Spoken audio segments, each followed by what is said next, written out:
Without further ado, let us give you the man of the hour, the man who is leading what I think is going to be the third technological revolution, Emad.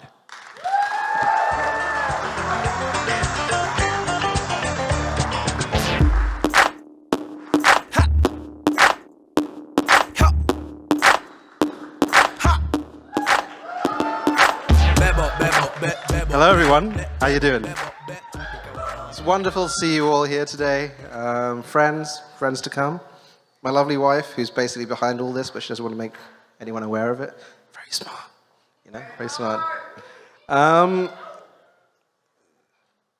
Welcome. Sufficiently advanced technology is like magic, eh? You can fly.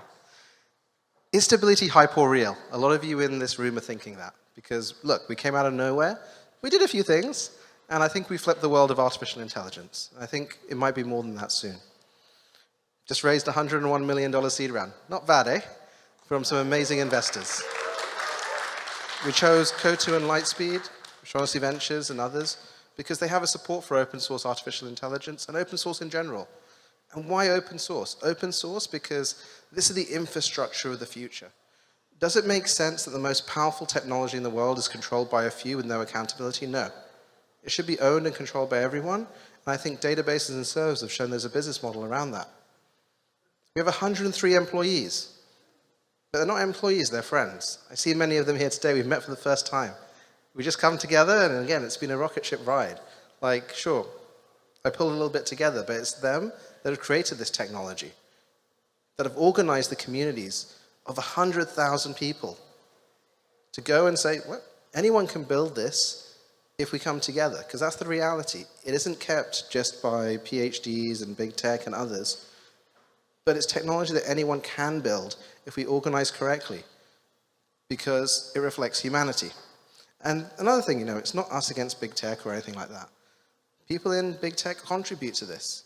It's the organizations themselves that a lot of discussions I've had, they'd be like, we're fantastically glad that you've come because we wanted to release this technology, but we're constrained. We're constrained by our own rules and other things, and we don't even know we don't know why we can't release this. So thank you, because this is exciting and this is fun. This is magic. So that's kind of where we are. And I think we're at this point now where you have AI versus AI. What does that mean? We're moving from a time of big data to a time of big models. So the internet used to be all about these massive data lakes. And then we took those, we extended that, and we personalized it to target Jim with adverts or Thomas or others, And that was because there was no other business model. People were like, what is the business model? Ads are the best business model. So let's create AI that effectively manipulates you. We've all discussed kind of social networks and others, and how, do they make you happy or do they make you sad? Well, it's manipulative technology. It generally makes you a bit sadder in general. And we've all been thinking, is there an alternative? Now there is, because we've moved from that, I call it beta because I'm a former hedge fund manager, like extrapolation kind of thing, to a first principles basis, big models. This kicked off in 2017 with the Attention is All You Need paper from some fantastic engineers, and it's led to a revolution in artificial intelligence to build AI that can think like a human, that can learn the principles of structured data sets just like we do, which is insane. But it learns from us and it learns from what we feed it. And again, should that technology be available to a few, or is it Promethean fire that should be available for everyone? It has its dangers, it has its benefits, but we need to expand out the range of people involved in this. And we need to take it so the world has access to it. Because it's getting crazy. I mean, look at that. No one can keep up. Anyone here is an ML practitioner who can keep up with a literally exponential curve in AI research? If so, you're hired. Please, come join me after this, right? The pace of research has accelerated because these technologies are so breakthrough. It is literally that exponential moment, that 1 in a billion moment in papers. And again, we're going to have to build an AI to read these papers. And then, of course, what will happen is someone will build an AI to write these papers, and back and forth it goes, right? And I had to look at this, and I thought, the only way we can do that is we create a new type of organization. Because it's not enough anymore just to have a few people on a team having breakthrough after breakthrough. Why? Because there's a lot of smart people doing this. There's a lot of supercomputers. There's a lot of data out there. So how do you build that framework models? How do you build the benchmark models? What you do is you combine these three things. So a year ago, it's been quite a year, right? I kind of came up with this idea of AI, open source, and community. And that's where stability was. Because again, you can't have a core team doing that. It needs to be a core team with partners, with community, that absorb information and create information and then make it actually usable. Because it's not enough to have a research lab that just builds these things and then it never gets to people. These models are based on us, and they work best when they feed back from us. I don't give a damn about AGI. Sorry for some people here who do. What I care about is AI that helps people. What I care about is AI that goes global to change our systems for the better. Our mission at Stability is to build a foundation to activate humanity's potential. Our motto is let's make people happier, because I think you have to focus on that. You have to give them agency and progress. And our sub-motto is let's fix shit, because shit's broken and it's nasty, right? Our communities are our core, and we were lucky enough to kind of accelerate and support these. A lot of people see us and they're like, oh, they're the image guys, they make pretty pictures, right? No, we are lucky enough to have communities that crank out amazing things. Eleuther AI, one of the cornerstone communities, does language models, does alignment. In the last month, they've released the most advanced Korean language model. They came up with the Pile and GPT-Neo and GPT-J that have been downloaded 25 million times by developers and created many wonderful applications. I see some of you here who are users of that. It allows you to customize, actually take it yourself. Lion, image and dataset. The previous largest image dataset was YFCC 100M, 100 million images from Flickr. This year we released Lion 5B, 5.6 billion image language pairs, 250 terabytes of information that are used from Google to Microsoft to Facebook to whoever. Okay, it isn't the best data set, but it wasn't meant to be. It was meant to be big, so then you could figure out better data sets from that. Dream Studio, you guys have seen the innovation around this space. Okay, I'm sorry we haven't been able to organize it, but when we tried to do it via Reddit, people got kind of angry, so we dialed it back a bit. It's a constant push-pull. But the reality is that Stability's been behind most of the open source art movement over the last year. We have from Disco Diffusion, Majesty Diffusion, dForum, and others, our developers are encouraged to actively collaborate and contribute. Because that's, again, how this grows. It's big enough pie for everyone to do that. CARPA's our representative contrastive learning lab. That's a big word. It's about humans and AI and the interaction with them. So they just released the first Instruct model that can take language models from 100 billion parameters down to 1. They're working on code models. They're working on some language models and other things that are even better to understand stories, because stories are how we communicate, and understanding them is how we will progress. Harmony is our audio music lab. Fantastic work done there as well. Just sneakily released Dance Diffusion, so as not to get angry musicians off it. No, musicians love it. Musicians are disintermediated already, or intermediated by technology. I think that audio is at the first steps of where image is right now. In a few years, you'll be able to create anything you can imagine. And I think it's going to be wonderful because, again, we communicate that way. OpenPyML, what? We're doing protein folding models. We're training them right now. Why? Because we have the power of community and collaboration.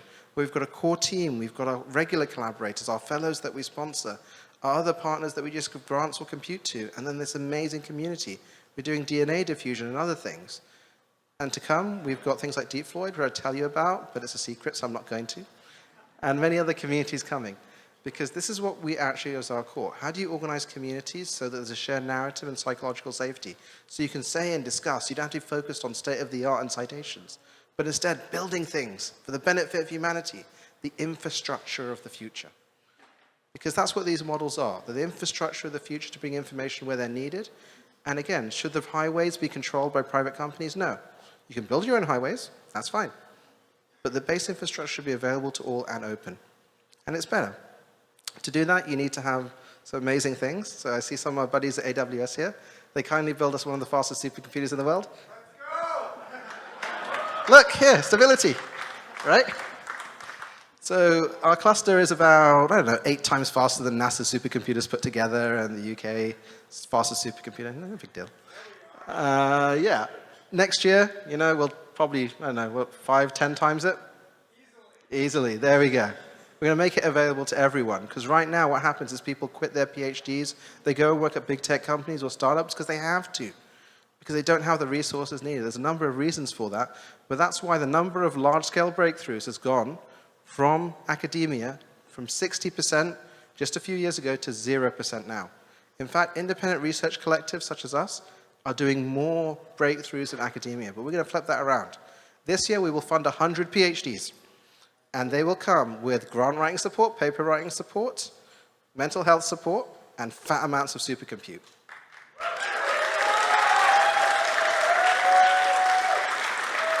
And we're going to say, I don't give a damn about citations or state of the art. All I care about is the quality of your output. This is what we tell to our research as well. We don't care if you get things wrong. It's not constrained because you are creatives and artists building this technology. For anyone that wants to join, we pay competitive salaries, benefits, and we do revenue share. We do a 10% revenue share on any model that we run. Half of it goes to the model authors, even if they don't work at Stability, because it's worth it, right?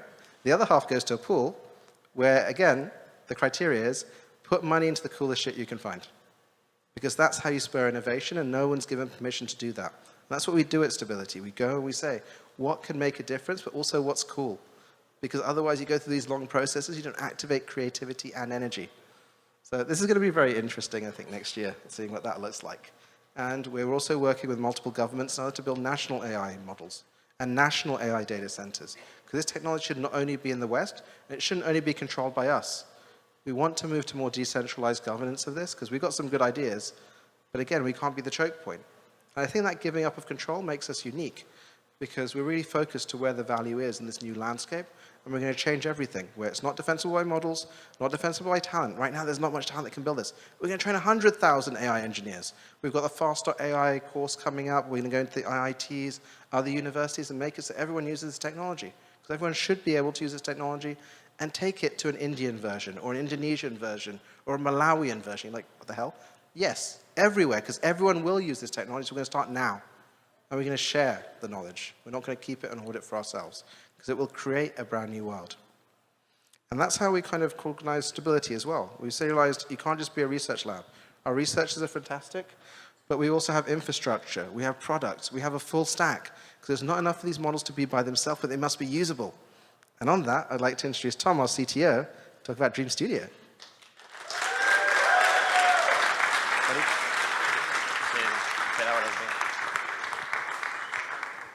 Thank you, Emad. Thank you. Hi, guys. Tom, CTO. Thank you again to everyone who's put the event on. It's an incredible event. Thank you most of all to the team who has worked so hard over the last couple of months, and to all the community that's been involved. I came from that community. That's how I discovered this technology. That's how I discovered my love for it. And it has been a complete and utter joy. Every day is amazing. Every day something new happens, either from Stability or from the community. 10 new things happen, and it's just an incredible journey and an incredible thing to be part of. So the first thing that we released was Stable Diffusion and Dream Studio at the same time, and we've had this explosion of creativity. So what is it? Well, it allows you to take some text and turn it into an image. Got some examples here of the latent spaceman himself, photorealistic images of the Kulin Ridge and the Isle of Skye, and the DJ hamster. So the fundamental process is text to image, but there are other ways we can interact with the model as well. We can use Dream Studio with its different settings to let people of any technical ability to generate images, but also from image to image. So we can take existing images, and we can change them, we can make variants. We can take out parts of an image, and in-paint new parts to create a dog in VR. It's previously only a dog, now it's a VR dog.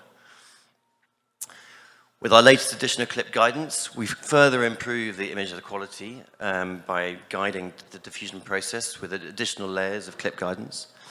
And the quality is just getting better. You know, this is kind of every week or two, the team is just releasing these incredible new things that just make the image coherence and the quality better and better and better.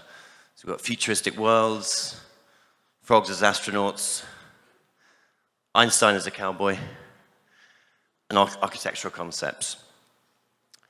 We've had some incredible growth in Dream Studio and the number of users, 1.5 million users in 7 weeks, 170 million images created.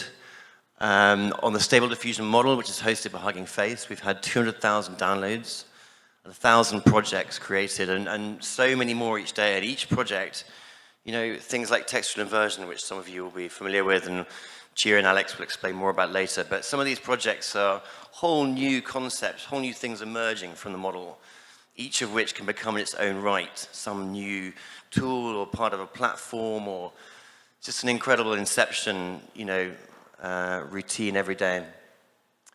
The Stability platform itself is based obviously on the data sets that we're gathering through our communities like LAN and Luther. Then we have the research communities that are doing models in every modality, from image to video to text to audio and 3D. And we're servicing those through the product ecosystem and through the API and to integrations. So we have obviously Dream Studio. We'll have other products that Stability will develop for each of those modalities. And we have an API which powers all of those things and brings that to commercial partners who can use it to integrate it programmatically with their creative tools. And that goes to support as well the integrations that we have through applications such as Blender or Adobe Photoshop, where people are developing plugins, such as Christian, who's here tonight somewhere. So then, as we grow the partnerships, we develop those close relationships with those large data vendors and graphic platforms, where we're taking their data and fine-tuning it into their own custom models. In the case of art, this can create art systems, and we feed those models back into their own creative platforms through the APIs. We then become a foundation system through which anyone can embed generative models into their creative tools. The next wave of our technology, we're hopefully releasing in the next couple of weeks, will be animation and video. So Dream Studio, which was originally developed to be an animation platform, will allow you to animate AI art through 3D transformation and other tools such as prompt animation and audio activity. The animation system will be exposed via the APIs, so again, companies will be able to integrate animation into their creative pipelines.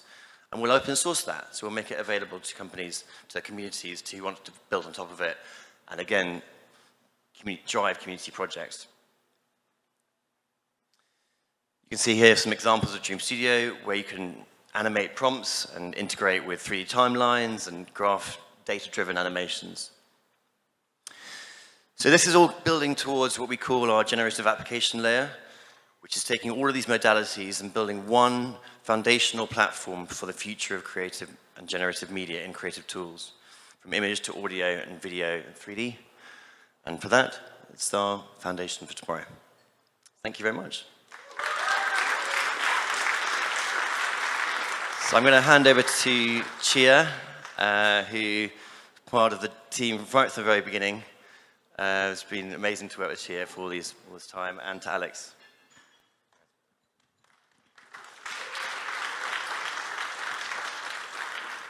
Hi there, I'm so excited to see you all here. I'd like to introduce myself and also Alex. I'm Chigozie Unri, and I'm a software engineer at Stability. And one of the things that I've been working on recently is generally getting Stable Diffusion out into the world. So through the API and also through Dream Studio. Sorry, can you hear me? Yeah. And I also took part in an art residency this summer at Stochastic Labs, which is where I met Alex, who is an MIT-trained roboticist and also an incredible artist. He's represented by Gazzelli Art House London. And he's exhibited at all sorts of exciting places, the Vienna Biennale, Design Museum Ghent, and many others. He's been working recently on a series of artworks that use AI to probe human-machine collaboration. And I'd like to let him describe some of those most recent works, and then maybe we can have a short discussion about how to incorporate AI in the artistic process in general. So, Alex? Thanks, Gia. On this video here, you can see someone making a painting. So this is a painting that was first described by a text generative AI. I choose the descriptions of artworks that I like from that system, and then I feed them back into text-to-image generation. So it's sort of one AI talking to another through me interpreting them. And then when those images are output, they are oil painted. So they cross boundaries between the digital to the physical, which I find quite interesting. There's a few more examples you'll see here.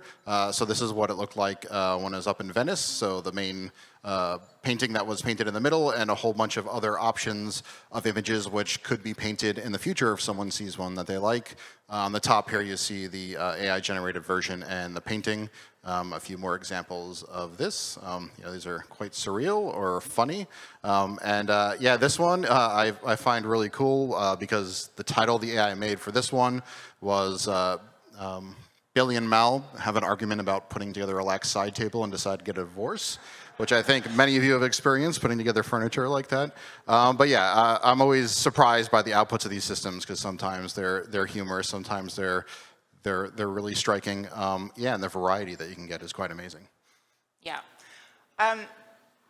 Do Oh yeah, you want so to talk about this? yeah, this is what it looked like in a gallery in London. So this is the Gazzelli Gallery, and again, sort of the oil paintings and wallpaper on the wall. So if a collector or curator came and saw one that was generated out of the 5 options that they liked, they can kind of point to that one and get it painted. Then they become part of the creation process. Again, this sort of human-machine collaboration. Great. So while we talk, I've put up this series of a selection of images that you've generated using Stable Diffusion, using this kind of process. But it's before the curation step, so it just represents the kind of raw outputs. And I think this really illustrates nicely the fact that in these systems you get an abundance of choice and also an abundance of beauty. And that's part of what makes this technology so amazing. But how do you think that changes your artistic process? Yeah, it's quite interesting. I think the usual artistic process is to kind of start with, you know, an image in your head and then create that image if it's visual art. This is kind of flipping that on its head where I'm creating many, many outputs, you know, using an API that I can go through all these images and pick out ones that I like and then kind of work backwards from there and maybe make more variations of those or continue those further. So having something like an API that you can make generative outputs with creates this kind of curatorial relationship the artists can have with the machine. Yeah, I think it's a really good point that the API is not necessarily just for developers, even though it does allow those capabilities. It can also be useful for individual artists. So because you're so experienced in using these kinds of systems, as more and more creatives try these tools for the first time, do you have any advice for them in kind of how they should approach them? Yeah, I would say, you know, think outside the prompt. You know, treat this like it's like a camera. So imagine like you first encountered a camera and you've never seen one before. I think everything you take a picture of is going to look cool and amazing because it's just kind of new. But obviously, you know, the camera's involved into like this own art form on its own. So, you know, move from digital to physical, try different things and really push the boundaries of these systems because I think it's going to be one of these brand new creative tools we're going to look back at like we did for the camera. Yeah, I love it. Finally, what's coming next, both for you, but also in your view for these tools as part of the art world as a whole? Yeah, so upcoming next year, I'm going to have my first solo museum show in a major museum. I can't name which one quite yet, but it's going to be a pretty big survey of AI art in particular. And I find this really cool because it kind of puts a bookmark in time where like a cultural institution has put their foot down and say, you know, this is a new and valid art form. You know, this is something we're looking at very seriously. And yeah, I can imagine in the future we might see an AI wing in a museum, just like we see photography wing over like an SF MoMA over there. Yeah. Amazing. Thank you so much, Alex, for joining us. And I will hand back over to Imad for our next section. Thank you. Thank you so much.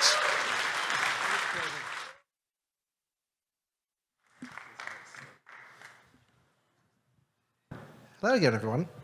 Keanu leaves. I know, I'm snazzy, eh? Okay. Actually, can we cue the video? Who wants to see animation? Animation? Let's go. Introducing Dream Studio Pro, the next frontier of AI media creation. Powered by Stable Diffusion, Dream Studio Pro represents a new paradigm in creative expression. Explore infinite latent space, conjure new realities, and create powerful cinematic visuals in just minutes. Connect with your audience like never before with Dream Studio Pro's incredible versatility. Translate emotional stories and poetry into compelling imagery. Create an infinite variety of nuanced emotional animations. Use text prompts together with music to drive Dream Studio Pro's audio processing unit and create powerful audio reactive music videos driven by AI. With Dream Studio Pro and Stable Diffusion, filmmakers can go from a creative concept to a short animated film in just minutes. Draft and visualize your script with our powerful storyboard mode. Send your storyboards into the timeline for versatile scene composition, precision camera controls, and groundbreaking latent space transition effects. While Dream Studio Pro is a standalone application, it is also a perfect addition to robust visual effects asset workflows. Create fully realized environments, asset textures, and motion-matched composition layers with 3D transformations and precise masking. All of the versatile API functionality is built from the ground up on our robust cloud platform. This way, studios and software partners can easily integrate Dream Studio Pro capabilities into their own pipelines. Dream Studio Pro is compatible with proprietary, fine-tuned image models, allowing studios, game developers, and content creators to integrate DS Pro into their own production pipelines, with video diffusion and audio diffusion models coming soon. Dream Studio Pro extends our leadership into animation and video, cementing Dream Studio as the industry standard for AI image synthesis and media creation. The future of animation is now.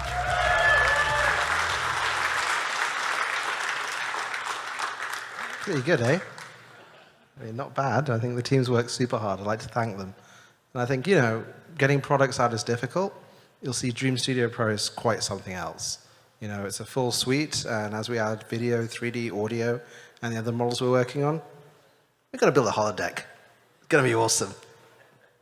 All right, shall we continue? What's next? Slides? There we go. Oop. The animation API? Oop, not break. Oop.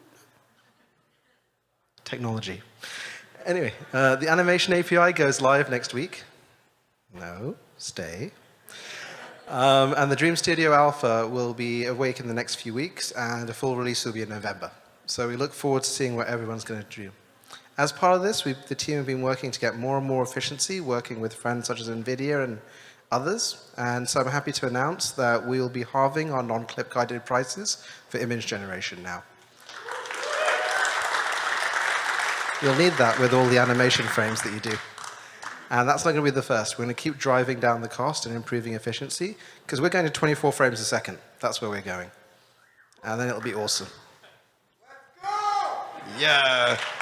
You can tell the cloud provider over there, right? Yeah. This is the 1 to a billion moment. So we reckon about 10 million people are using the technology. Look, it's out of date. It says 5 million down there. It's going to go to a billion. I mean, like, if you look at the integrations in Canva, Photoshop, others, it's going to be everywhere, because this technology is unprecedented. It's not going to a billion. It's going to 7 billion. Well, 3 billion. What's internet penetration? I don't know. We'll give everyone internet, okay? That's another thing we'll do. To be announced later. Seriously. So I think it's interesting, though, because I'm going to get a bit, like, metaphysical. I don't know. Effort. Right now, this is difficult for me. This is actually my 9th speech that I've ever given in presentation. Am I doing okay? Yeah. So, speech is the easiest way to communicate. It's what we do as humans. Text is a bit more difficult, which is why you journalists in the audience, please be nice to me, get paid so much, you know? Visual is the most difficult thing. We see the struggle of, you know, creating art. It takes so long. But more than that, we see the struggle of PowerPoints. PowerPoint sucks. It's the visual medium. We're doing this. We're making it so that everyone can communicate in every direction. So much of the world is creatively constipated, we're going to make it so they can poop rainbows. It's going to be awesome. But now anyone, thanks to this technology, can communicate with speech, with text, with our language models, with visual. And that changes things. In fact, I think it's the biggest moment since Gutenberg.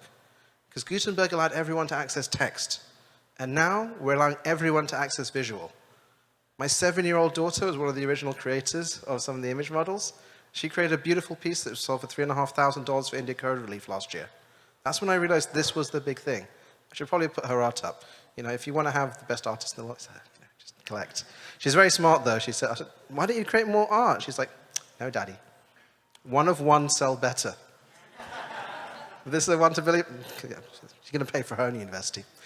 Anyway, so like I said, I think that's one of the biggest things, because again, the world has changed. The world has actually changed. Like, I think we've made people more creative, more happier, and I think this is just going to go around the world, so anyone can create anything in the next few years. And then if we take a step back, what do we actually do? You know, we took 100,000 gigabytes of images and created a 2 gigabyte file that can recreate any of those. So we are probably Pied Piper from Silicon Valley. Wait, does that mean I'm Richard or Ehrlich? I don't know. Anyway, Richard, oh, shit, I need to go and puke somewhere. Okay, so, but just think about how crazy that is. 100,000 gigabytes to a 2 gigabyte file that's learned the principles. This is the power of the artificial intelligence. Intelligence is compression. Because what we've done is taken information, compressed it to knowledge. But that's not enough. And in fact, I think we can go further. We'll be able to get this down further as we start instructing it, because you have lots of these neurons. But there's 100,000 gigabytes of random images from 2 billion. What happens when you start specifying this? What happens when you start optimizing this? We've got this working on an iPhone. How insane is that? It works on your MacBook M1. Everyone can access it, tinker with it, and extend it. And extension is the really interesting part. Because, you know, I think we've had this paradigm of the internet, whereby, you know, you've got social media and all these things, but it's a centralized thing because there was so much happening around the edges, this protocol, that you needed AI to coordinate it. A lot of people talk about Web3 and things like that, but they don't talk about artificial intelligence. How are you going to coordinate that mess? Like, it's a lot. Like, you know, my inbox is a lot. Someone please build me an AI for personal, like, assistance, you know? The internet had that paradigm, and it was dumb. Like, again, you were routed, but it was not interoperable, and the intelligence was at the center. We're moving to the intelligent internet, intelligence at the edge. Because when you can have a 2 gigabyte or 100 megabyte model that can reflect your own input plus the collective knowledge of humanity, well, you know, let's make sure you get the right model. Let's do really good with data sets. You know, any good data people, contact me. Then you move intelligence to the edge, and it's a brand new paradigm. You don't need the centralized coordination points anymore. You have these generative search engines. So we talk about latent space. Latent space is the hidden layers of meaning between words and labels or text and text. So a cup can mean many different things, from a World Cup to cup your hands to other things. This is the power of this technology. It will be available to everyone. I mean everyone. And again, this is a new paradigm that I don't think we're ready for, but we can all work together on. Every person, every company, every country, every culture will have their own models. There won't be one big model to rule them all. I think this whole focus on big models, okay, they can get fantastic results. It's the wrong thing. It's about how humans interact with models that will allow us to build systems to enhance humanity, to extend our capabilities, and it will be available to everyone. Everyone. There we go. Culture. Oh, no. Yeah, culture. So with that, I'd like to invite up Rishika from Eros, and we're going to talk about India. Yeah. Hey, Rishika, how you doing? Good, how are you? I'm very well. So, India is a country close and dear to my heart. I think we've seen amazing growth there. In fact, it's probably one of the only growth countries out there. And you guys have been building something quite special. Eros is one of the top media companies in India. All the Bollywood movies, Disco Dancer, everything. Thank you. Please make sure make Disco Dancer too. I really want that. Yeah. I think you've got something to show us, haven't you? I have. So we've actually been working on a super unique virtual universe powered by central kind of ancient mythology. It's the first time that you're actually going to have an intelligent universe, virtual universe. We're going to have more than 14 realms within that universe, and we're going to be doing it with Stability AI. Would you like to show a trailer? I would love to. Let's have a look.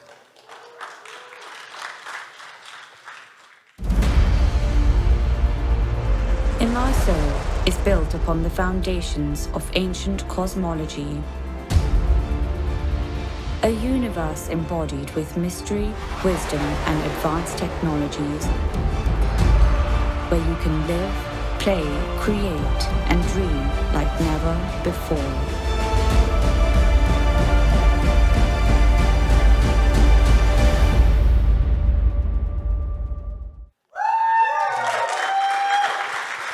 I think this is the thing. Many of us know the cultures and myths. Everyone here knows who Thor is, right? But how many of you know about Hindu mythology? How many of you know about Chinese mythology? Hey, you're smart, Jim. Of course you know, right? There is a world of stories out there that are yet to be told. And again, our technology will make it so everyone can do it when we partner with different entities, such as Eros, different partners and friends. I mean, would you like to tell us kind of some more things about, you know, why India is so exciting in particular, and the plans to kind of take that and extend? Absolutely. So India, just the demographical stats are huge. You know, we're a population of 1.4 billion. We have the fastest, largest growing middle class in the world, which is topping 400 million. The average age is about 27. And you'll just see in terms of connectivity, we typically tend to leapfrog with technology, right? We've done that by giving data at the cheapest global rates possible. And we're about to replicate that with 5G. Backed on that, there are more than 600 million smartphones in the country today. With Stability AI, we essentially want to empower a community of over 500 million people to start contributing to a highly intelligent metaverse. Yeah, I think that's the thing. Allowing people to tell their own stories and then taking the stories that resonate, it's inevitable. And we're going to do it first, and we're going to do it in partnership. I think that's the key thing. You know, again, this is why across the world, okay, we have loads of really interesting Western partners and people from around here that we'll be announcing in the next few months. One of the things that excites us most, again, is this leapfrogging capability, right? The ability to just go and move them forward without any of this existing infrastructure, a fully generative, intelligent internet, an intelligent world. I couldn't agree more. And I'm actually really excited to be able to empower the country itself with, you know, putting through all of our content in the supercompute, driving new outputs, creating new models in which we can start to tell stories. And essentially it's going to be stories for the people, by the people. Sorry, I stole your tagline, but it was too easy. I think someone said that before, it's all right. Yeah, I mean, like, again, I think one of the things is we're in one of the centers of technology, right? And there are people from all races and cultures here. They want to give back. They want to go home. And I think we're on the cusp of one of the biggest revolutions we've ever seen. Again, just think about this. You have 600 million handset users. In 5 years, they will all be running foundation models on their handset, compressing their collective knowledge and telling their individual stories, right? I mean, I think, where do you think India is going to be in all of this? Leading at the front. You just look at, in terms of how quick we're growing, just how young the population is, how technology happy they are. You know, we're a screen native country. People may not have televisions or landlines at home, but every single person has a mobile phone. So how do we get layer tablets into everyone's hands? Not yet, we're about to announce that. So yeah, I think this is the thing. I think that, Oops. Yeah. So would you like to contextualize it then? So, you know, India, we kind of look at it like the United States of India. It's the global epicenter, and Eros and Stability partnership enables us to set the craft for a new universe of storytelling, a highly intelligent universe of storytelling. It's going to be a lot of fun, I think. I think, you know, let's kind of do this. And again, we're doing it fast. Stability India next year will be releasing Indian language models. We'll be taking the amazing content that Eros has created and allowing them to create even more amazing stories for everyone. And we can do that for every country and every culture and every race because the people deserve it. They do. Thank you, Rishika. Thank you, Emma. Thank you, everyone.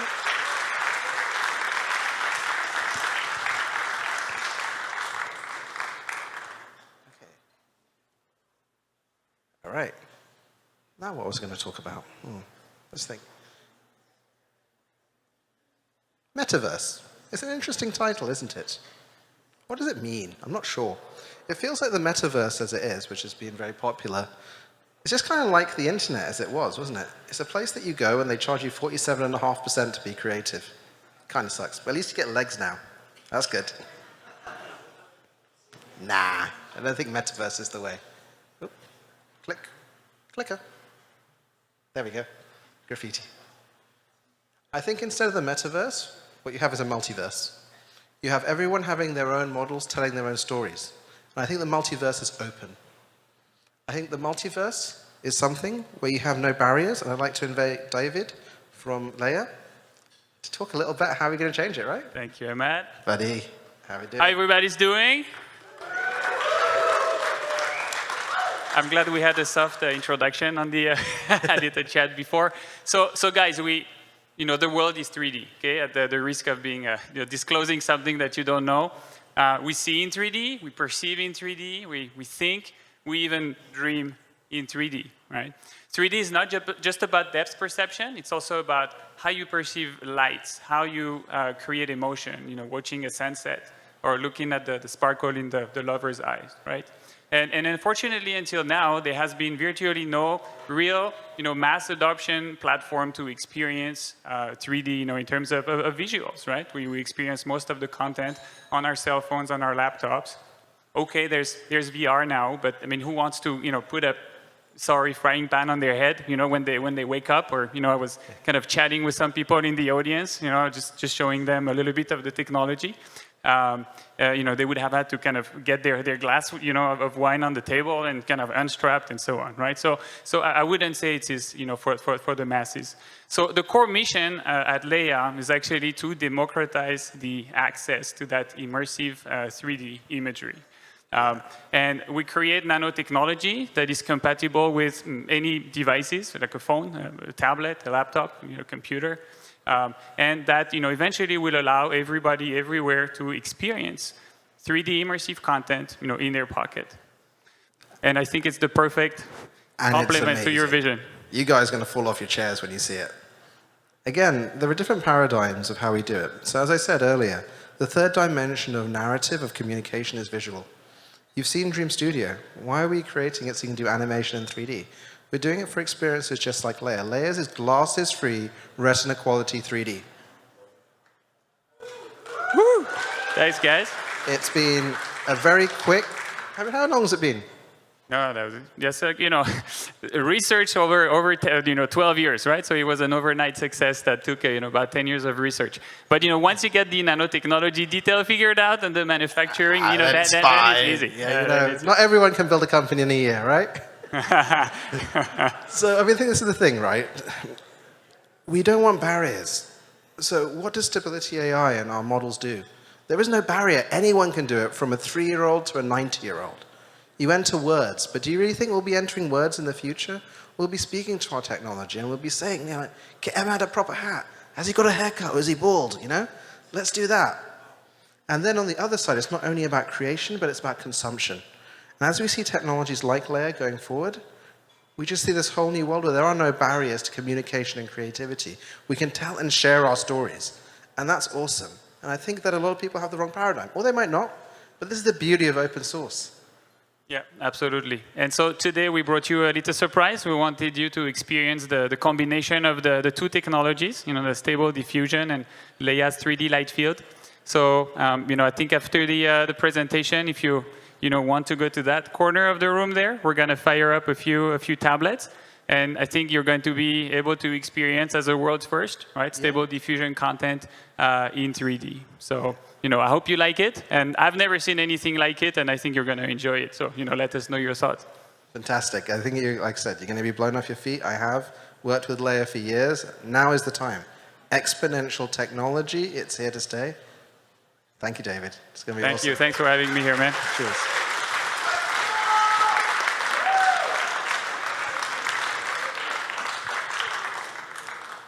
So, you know, just like, forget about the metaverse, just invest in the multiverse. I think this is interesting, right? Because what you have is you have these trends that have a lot of potential, but there's no immediate value. Like Web3 was an amazing solution in search of a problem. We put $100 billion into self-driving cars. Not really there yet, you know? This is interesting because it's one of those first technological revolutions that offers value from day one. It makes you happier. Creation beats consumption any day. And we need to make it so the world creates and the world becomes happier. And so that's one of our missions. Okay, slides back. Let's get back to slides. There we go. AI for the people, by the people. Rishika stole that, so I'm going to skip this slide. We spoke about this before. Every person, company, and culture. And I think this is the thing. 100,000 gigabytes to 2 gigabytes. Is that enough? No. We need to make it so it's personal to every individual. That is the intelligent internet. Otherwise, it's the standardized internet. And it doesn't reflect our diversity, because our diversity is our strength. That's what America was founded on. That's what we've seen around the world. You can't have monocultures. You can't have it living in your filter bubbles. A lot of people say, well, if you can create anything, then you know you'll sit and just be like WALL-E, you know, fat and VR Yep, it's the wrong model, right? No, there's going to be something interesting when you put yourself into that. And for that, I'd like to invite up my buddy Joe. Joe, where you at, bud? To discuss this. Hey, man. All right. How's it going? Boom. Good. Good. It's a I got Joe. matted into coming up here. I didn't think it was going to come up. Right, Joe, tell me about your journey, man. Yeah, man. So I used to be a YouTuber back in the day. I'm a recovering YouTuber now. Since 2006 is when I've been doing YouTube. Every single other day, every single week, I would do a video. Got to 3 million subscribers, 500 million views, and it just got too difficult. So I decided, why not do something like the film industry? That seemed a little easier. Yeah, I mean, like, easy, relaxed. I actually started my career in the film industry. I did the British Independent Film Awards, and I was like, egos are too big. I want to become a hedge fund manager.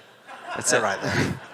And I see a couple other people here in the film industry. So for me, I have to prove to a lot of people that I can do, that I know what I have in my mind visually. So making concept art is really important. It turns out that I can't draw, and I don't want to waste the time of my concept artists. I want to be able to just come up with a bunch of ideas, and then boom, here we go. Send it to a concept artist, and then they can do their human thing to it. Yeah, I think you want to remove the barriers, right? Because again, anyone should be able to create. Sometimes I feel like that little rap from Ratatouille. Anyone can cook, Anyone can create. I think that's the thing. So over the last period, you found Stable Diffusion. Yeah, I 8 found weeks Stable ago. Diffusion. It was great, and I, made some things with Keanu. I didn't make Keanu Reeves. That's a really great pun. Okay. Keanu Reeves with a W, I think, is also a good pun, but it's harder to say for a Brazilian especially. And I started working on some concept art, and there were a few concept artists that I was working with, and there were a few people that I couldn't get into the model. People who it didn't know super well, it didn't quite look like them. So I kind of got hyper-focused on how to add someone else. And at first I was working with a couple actors that I knew, they just got sick and tired of me FaceTiming and then saying hey, can you show me what the bottom of your chin looks like? So I decided to put myself into the model because I'm self-involved, and I wanted to see what I look like as a male model, or with my hair made of paint or something. I don't know, this crazy stuff that people are making. I put out the code for free for anybody to use, and people made it better. And I keep getting DMs every day of people saying I am now able to make my son into Iron Man, or I only had 5 pictures of my dad, and I used those to train a model and to recreate some of the pictures that I lost in a fire, and now he's gone, but now I can recreate those images again.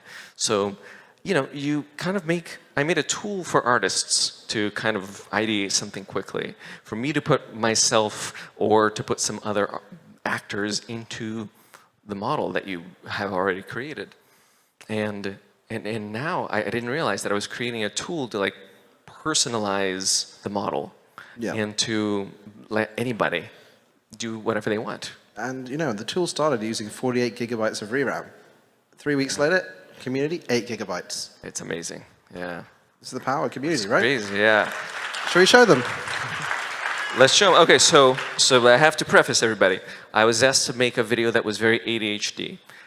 And I went a little hard on the H.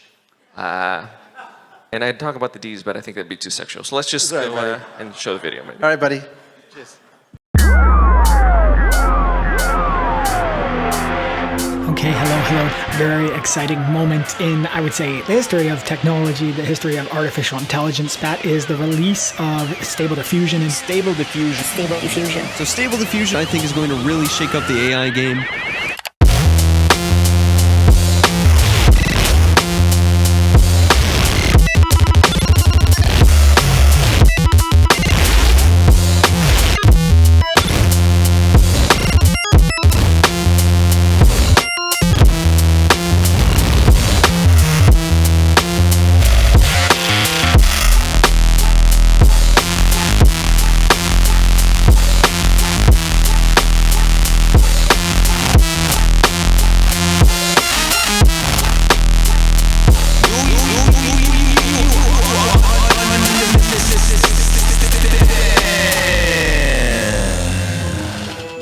an explosion of creativity, collaboration, and open improvement. It has absolutely blown up recently. I'll just explain real quick. Hey, you got this big model, you can type in anything, and you get a picture, and you're like, okay, well, I'm gonna type my name in, and like nothing comes up. I trained the thing for a week and a half on it looking like me, but guess what?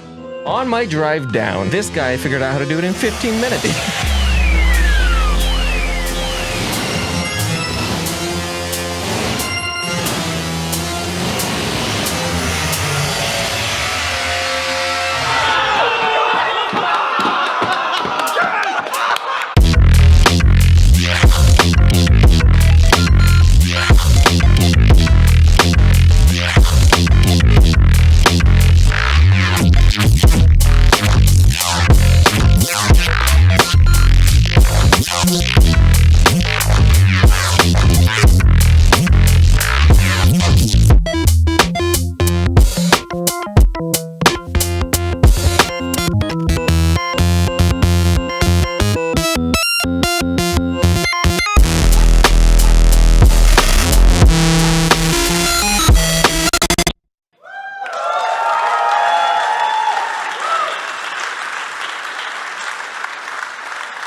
That's pretty cool, eh? I think that just shows the amazing variety of what people have created, and it's just the beginning. You saw Tom showed off clip guidance. We have amazing models coming that are even beyond that. We've got video coming, 3D, everything. You'll be able to create anything you can imagine. And not just you, anyone will be able to create anything they can imagine, and they will use it to create their own models and share it. Again, the intelligent internet, intelligence at the edge, reflecting the diversity of humanity. That is our future. And it's not possible if you're closed. It's possible if you're open. And that is amazing. Let's see, I think we're nearly there. Now you guys are maybe hungry. How do I put this back on? Like I said, technology is difficult. Click. Ah, there we go. That's it. Cooperation, not competition. So like I said, I don't give a damn about AGI. What I care about is getting this technology out as far as possible. So we are the only company that's willing to cooperate with everyone. We're going to take this to every country, build national models, national data sets, and train people how to do it. We're going to take it to every company and transform their static content to living. We're going to create a brand new industry. We're a disruptive innovation, but we're also a market-creating innovation. Respect to Clay, you know? This is... Cheers, Tyler. You know, you've got the thing. And I think, again, that's the way we do it. We're creating a new type of organization. Look, I'm going to make a $100 billion company to help 1 billion people. That's going to be cool. I hope you guys join me. We're going to build the foundation to activate humanity's potential. We're going to make the world happier. We're going to fix shit. That's what we're going to do. Cheerio.